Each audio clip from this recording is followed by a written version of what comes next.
यूं इंतखाबात, एहतिजाज, एस्टेब्लिशमेंट से लेकर अमरीकी सदर तक सब उम्मीदें खत्म हो गईं तो अब PTI के रहनुमा मौलाना फजलुर रहमान के साथ इत्तेहाद के लिए सियासी इल्तिजाएं करना शुरू हो गए हैं। सलमान अकरम राजा कह रहे हैं कि इमरान खान ने उन्हें मौलाना फजलुर रहमान के हवाले से हिदायत दी हैं, उनसे इत्तेहाद चाहते हैं, जबकि जुनैद अकबर ने कहा है कि मौलाना के तमाम तहफ्फुज़ात दूर करना चाहते हैं, बानी तक मौक़िफ़ पहुंचाएंगे। हम चाहते हैं मौलाना इत्तेहाद में शामिल हों। PTI क्यों मौलाना से इत्तेहाद की अपीलें कर? इमरान खान ने इख्तिदार से महरूम होते ही अपने तौर इंतखाबात की तैयारियां शुरू कर दी थी। तहरीक अदम एतमाद की करारदाद को आर्टिकल 5 के तहत रोकने के चंद ही लम्हों बाद इमरान खान ने सदर आरिफ अलवी को कौमी असम्बली तोड़ने की एडवाइस जारी की। इमरान खान के इस दाव को अदालत ने नाकाम बना दिया तो उन्होंने एहतजाज की राह अपना ली। मई 2022 में PDM हुकूमत को इंतखाबात के ऐलान के लिए 6 दिन की डेडलाइन दी। वो एहतजाज के जरिए मुख्तदरा को भी तनकीद का निशाना बनाकर मुतालबा इंतखाबात का ही करते रहे। इंतखाबात की ही चाह में 2 असेंबलियां खत्म करवाई, मगर इमरान खान को अपनी ख्वाहिश पर इंतखाबात न मिले। जब 8 फरवरी 2024 को इंतखाबात हुए तो PTI के हामी उम्मीदवारों ने बड़ी कामयाबी भी हासिल की। इंतखाबी नताइज के साथ ही ये प्रोपेगेंडा भी शुरू किया कि अहम रियासती ओहदेदारों की कारें इमरान खान को रिहा करवाने के लिए अडियाला जेल पहुंच गई हैं। मगर PTI को इन इंतखाबात से सिर्फ खैबर पख्तूनख्वा की ऐसी हुकूमत मिली जिसके वजीर आला की 2 कश्तियों पर सवारी की बातें खुद PTI वाले भी करते हैं। फिर आर्मी चीफ के नाम खतूत लिखकर तवज्जो हासिल करने का सिलसिला शुरू हुआ। इन खतूत पर आर्मी चीफ ने अपना मौके वाजे कर दिया। बार बार की दस्तक के बावजूद कोई दाखिली रास्ता ना खुला तो दूसरी तरफ दबाव डलवाने के लिए आलमी बरादरी से भी हिमायत हासिल करने की कोशिशें जारी रखी। कांग्रेस से अपने हक में करारदादों से कुछ न बना तो फिर सारी नजरें इस बात पर टिक गईं कि कब ट्रंप सदर बनते ही पाकिस्तान को कॉल करेंगे, और इतने इंतजार के बाद अमेरिका से कॉल आई भी तो इसमें बानी की रिहाई नहीं बल्कि मौजूदा सेटअप की इंसदाद दहशतगर्दी के लिए की गई कोशिशों की तहसीन थी। यूं इंतखाबात, एहतिजाज, एस्टेब्लिशमेंट से लेकर अमरीकी सदर तक सब उम्मीदें खत्म हो गईं तो अब PTI के रहनुमा मौलाना फजलुर रहमान के साथ इत्तेहाद के लिए सियासी इल्तिजाएं करना शुरू हो गए हैं। सलमान अकरम राजा कह रहे हैं कि इमरान खान ने उन्हें मौलाना फजलुर रहमान के हवाले से हिदायत दी हैं, उनसे इत्तेहाद चाहते हैं, जबकि जुनैद अकबर ने कहा है कि मौलाना के तमाम तहफ्फुज़ात दूर करना चाहते हैं, बानी तक मौक़िफ़ पहुंचाएंगे। हम चाहते हैं मौलाना इत्तेहाद में शामिल हों।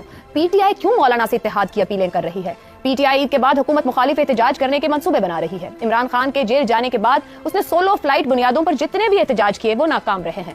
ऐसे में PTI को किसी ऐसी जमात की जरूरत है जिसके पास हामियों का मजबूत नेटवर्क हो, स्ट्रीट पार हो, कारकुनों को रोकना आसान न हो और जिसके पास माजी के एहतजाज का किसी हद तक कामयाब तजर्बा भी हो। तो ऐसे में JUI एक ऐसी सियासी जमात है जो ये तमाम शराइत पूरी करती है। मगर ऐसे में बड़ा सवाल यही है कि कॉर्नर हुई और इताब का शिकार PTI मौलाना फजलुर रहमान जैसे सियासतदान को आखिर राम कैसे करेगी? इसी पर गुफ्तगू रहेगी। पैनल में हमारे साथ हैं ज़ैगम खान, शहजाद चौधरी, रजा रूमी और हमाद गजनवी साहब।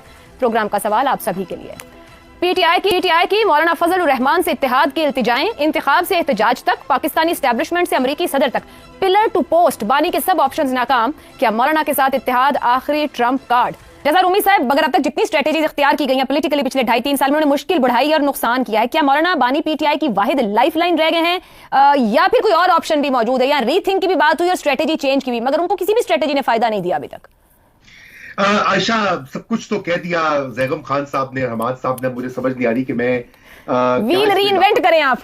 नहीं, बात तो आपने सही कही है कि मौलाना फजलुर रहमान ही उनको एक लाइफ लाइन दिखाई दे रहे हैं और उसकी बुनियादी वजह वो है जो मेरे दोनों काबिल साथियों ने कही बात कि जो स्ट्रीट एजिटेशन का रास्ता है, इनकलाबी रास्ता है, उसके लिए आपको स्ट्रीट पावर चाहिए और जिसे कहते हैं कि इस तरह के लोग चाहिए कि जो कि निकल कर तमाम रुकावटें अबूर कर कर एक जिसे कहते हैं हुकूमत या रियासत को चैलेंज दे सके। ऐसी पावर इस वक्त पाकिस्तान में सिर्फ मजहबी पार्टीज के पास है। जो हमारी सियासी पार्टीज हैं सारी की सारी बिशमूल PTI, उन्होंने अपनी स्ट्रीट जो है पावर उनके पास नहीं है मौजूद। वो एक तो डिसऑर्गेनाइज्ड पार्टीज हैं, उन्होंने तवज्जो नहीं दी अपने जो होते हैं कैडर्स या ऑर्गेनाइजेशन, तंजीम साजी जिसे कहा जाता है, उसके ऊपर जीरो तवज्जो है। सारों की तवज्जो यहां होती है कि किस तरह से कोई डील करके इक़्तिदार में रहा जाए या हासिल कर लिया जाए या वापस ले लिया जाए। तो इस वक्त उनको ये जरूरत है कि जो इनकलाबी रास्ता है वो उन्होंने देखा कि 1.5 साल में वो नहीं चला, बल्कि उसके उल्टा वो गले पड़ गए। मई 9 हो या नवंबर वाला मामला हो, और उनकी जो पार्टी वर्कर्स हैं, जो सपोर्टर्स हैं, वो भी जरा मायूस और नाला है इस बात से कि वो उनके लीडर्स जो होते हैं अक्सर औकात वो तो निकलते नहीं हैं, और वो जो बच्चे होते हैं बेचारे वो जाके जेलों में फंस जाते हैं। जैसे कि आपने देखा कि अभी भी कई ऐसे हैं कि जो कि जेल्स में मौजूद हैं या पर्चे भुगत रहे हैं, केसेस भुगत रहे हैं। तो इसलिए मौलाना की जरूरत है। लेकिन क्या मौलाना साथ देंगे, ये सवाल है। ज्यादा अहम। और मारूजी अगर आप हालात देखें तो मौलाना क्यों साथ देंगे? खैबर पख्तूनख्वा उनका भी फील्ड है जहां पे मौलाना इक़्तिदार चाहते हैं, वापस अपनी खोई हुई ताकत को बहाल करना चाहते हैं, और पीटीआई जो है वो सबसे बड़ी रुकावट है उनके लिए। तो वो ऐसी पार्टी का इस वक्त क्यों साथ देंगे जो उनकी सबसे बड़ी हरीफ है खैबर पख्तूनख्वा सूबे में? और इसलिए वो मुमकिन ही नहीं है। एक तो ये बात है, अपने पाँव पे कुल्हाड़ा मारना जो होता है वो भी मौलाना ने कभी वैसा नहीं किया। दूसरी बात इसमें यह है कि जो नाजेबा जबान मौलाना के खिलाफ तकरीबन 1 दहाई से इस्तेमाल की गई है, वो कोई 5-6 महीने में, 3 महीने में उसका असर जाहिर नहीं होगा। उसके लिए भी कोई बहुत, जैसे कहते हैं कि कुछ एफर्ट करनी पड़ेगी। और मौलाना को जो चाहिए वो उनको चाहिए पाकिस्तान की हुकूमत और इस्टेब्लिशमेंट से। वो खान साहब जेल में बैठे तो नहीं दे सकेंगे। ठीक हो गया जी, बड़ा वैलिड पॉइंट आपने सामने रख दिया आखिर में आके। शहजाद साहब, पीटीआई के लीडर वाज़ेह अल्फाज में सियासी इल्तिजाई कर रहे हैं कि मौलाना इत्तेहाद में शामिल हो, पैगामात ला रहे हैं। मौलाना को राजी करने के लिए इमरान खान को क्या क्या कुछ करना पड़ेगा? क्या वो कर पाएंगे उनको राजी? आयशा, जब दूसरी जंग अजीम में जो बरतानवी अफसरान थे ना हिंदुस्तान के अंदर जी, उन्होंने मकामियों की भर्ती के लिए जगह जगह दूर दराज गांव आगे पीछे इलाकों में लोग भेजे अपने बरतानवी अफसरान कि जाओ जाके उनसे बात करो और उनसे कहें कि जी वो मकामी लोग जो हैं उनको भर्ती कराया जाए ताकि जंग के अंदर हिस्सा बन सके, दूसरी जंग अजीम के अंदर। इसी तरह चलते चलते वो भेरे में पहुंच गए और भेरे में थे खेड़ों की एक जात थी, वहां पे खेड़े रहते थे। तो जब उनके बड़े को बुलाया गया और बरतानवी अफसर से मिलाया गया और कहा गया उनके की कहता है, वो कहता जी ये कहता है कि जर्मनी नाल लड़ाई है, जर्मन दे नाल और बहुत सख्त लोग ने ते तुसी बंदे अपने दो जड़े के जाके। उन्हें कहा भाई, क्या उसने जवाब दिया, कहता जी गल खेड़िया ते आ गई है, मेरा ख्याल है जर्मन वाला जो कहते हैं गल मान जाओ, ठीक है। तो बात यह है कि अगर बात खेड़ों पे आ गई है तो फिर इनको सोचना पड़ेगा पीटीआई वालों को।